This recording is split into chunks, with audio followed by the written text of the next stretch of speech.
It's year 3 for the 2019 #1 draft pick Zion Williamson, who has still yet to taste the playoffs with the Pelicans, and so far this season has yet to grace the court as he recovers from right foot surgery. Last night, our own Cassidy Hubbarth reported that Zion will get scans on his foot by the end of this week, and currently he is not yet cleared to play. No explosive work. He's only working solo, one on none, and running only in straight lines. Now, while Zion has missed a bunch of games in his career with lower body injuries, let's not lose sight of the fact that when Zion has actually played, he's certainly been box office much-watched player whose production has definitely met the hype. Now, injuries, they aren't new for Zion, as he's dealt with more than his share over his first 3 seasons despite being sidelined with a fractured right foot. Zion has been a force when healthy, averaging just shy of 26 points per game to go along with 7 rebounds, still just 21 years old, and he's played in 57% of the Pelicans games since turning pro after 1 season at Duke. Y'all, it makes me so happy. Hi, doll. Hey, girl. I know we're supposed to look at our camera. But hi, girl. How you doing? How you doing, sis? So good to see you, sis.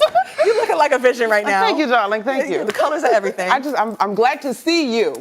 Oh, thank you. You know? Yeah. Okay. All right, we'll talk about that later. Thank you. Okay. This is a moment. Marcus, we're happy to see you as well.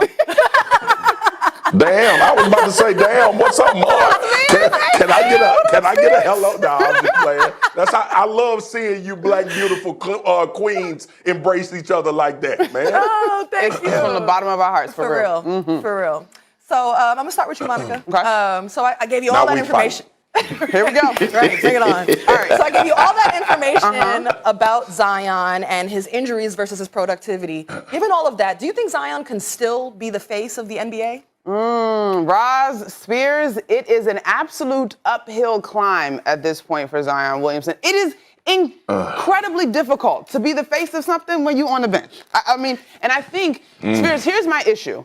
This injury, if it's a foot, it's a lower leg extremity. Zion is a guy who we've already acknowledged, because of his power, which comes from his build, he's going to have to be very particular and monitor closely his body weight. And so for me, a foot injury is something that is going to linger with him in addition to needing to be mindful of his diet and how he's eating. The beautiful thing about this is that he has plenty of coins in his bank account, and he could put a group of people around him, from a chef, nutritionist, additional folks. I think he has to level up a little bit in his mindset as an NBA player still, in that the 4 hours or however long it is that you are on the court in terms of practice cannot be it. I'm looking for him to make a total commitment to his body, his health, and being in the best shape possible in order to be the face of a league. Because right now, I mean, he's quite honestly being lapped by his classmate, and that would be my guy in Ja Morant. Yeah.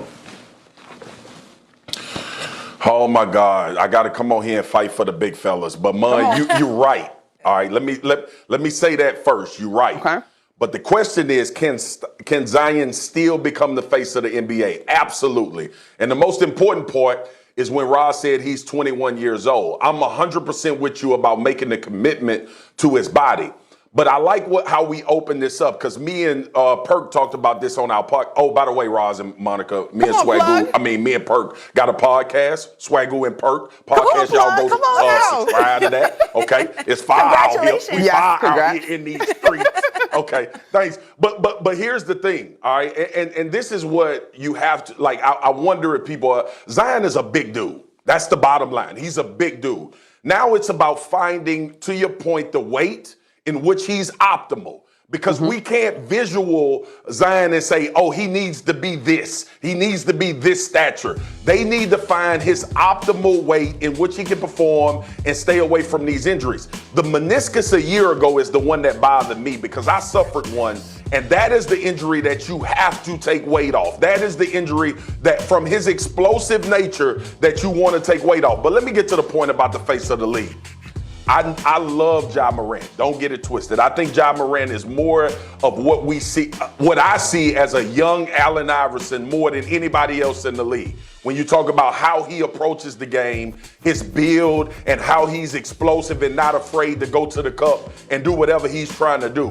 But when we start thinking about Zion, y'all, let's not forget what this dude was doing. Last year, his rookie year, when he came in, people said he couldn't shoot. He started knocking down threes. They transitioned him to a point forward at times last year for the Pelicans, Monica, and he ran it and was very successful. We know about the ability to jump, the explosiveness. There is nothing better to watch.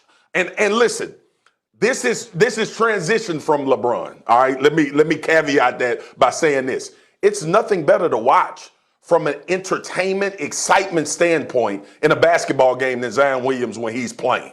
Because at any moment, the rim may come off the backboard, somebody may get posterized. He handles the ball with a guard mentality when he's outside playing, and he gets teammates involved. So the question being, can Zion still become the face of the NBA? And I understand your apprehension because of health, but I'm here to tell y'all yes, but he has a lot to do. But there is nothing more exciting than when Zion Williams is playing basketball, because at any moment we like, oh, it's about to go down. Okay, so here's my one pushback. Perk / Spears / what's the podcast name? Spears and Swagoo. Make sure y'all check that out. Swagoo and Perk. Swagoo and Perk.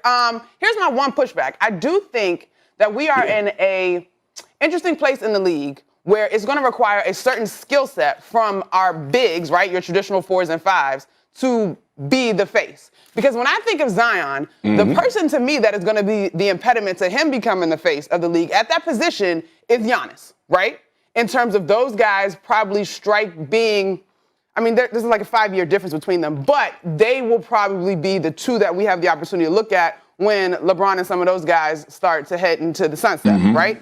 So I just think he is a little bit too reliant consistently on the play of a guard as a playmaker, because we have not seen a large enough sample size, Spears, of him doing the things that you mentioned. Yeah. So I am just wondering how sustainable that is. Guys, let me retool the question here real quick.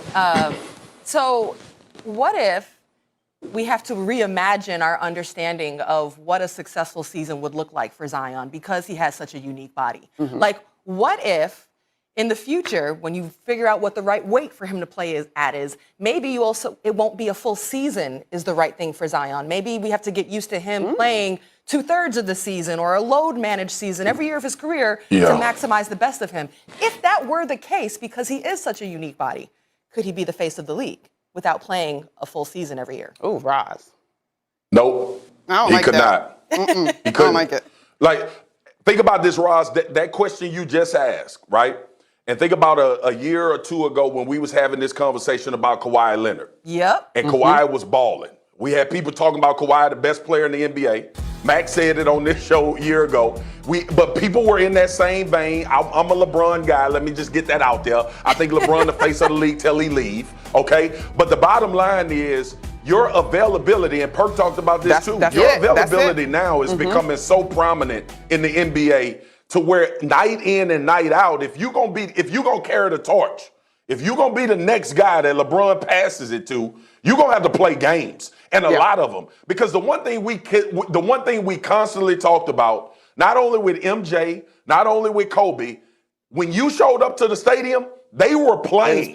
They were going to play. It didn't matter what their record was. It didn't matter what their playoff season was. So, I don't think he can be with limited availability. Mon, the other go ahead part, and do your thing. Roz and Spears, that I think is important when we talk about load management that I think sometimes gets lost is the continuity and the trust that you develop with your teammates. If you're playing 2/3 of the season, well, at what point am I 100% sure that I can bank on you as we hopefully hit a playoff push? And so I think you can't ever forget being in the trenches with your guys develops a level of trust. Availability is so important. Glad you both are available today.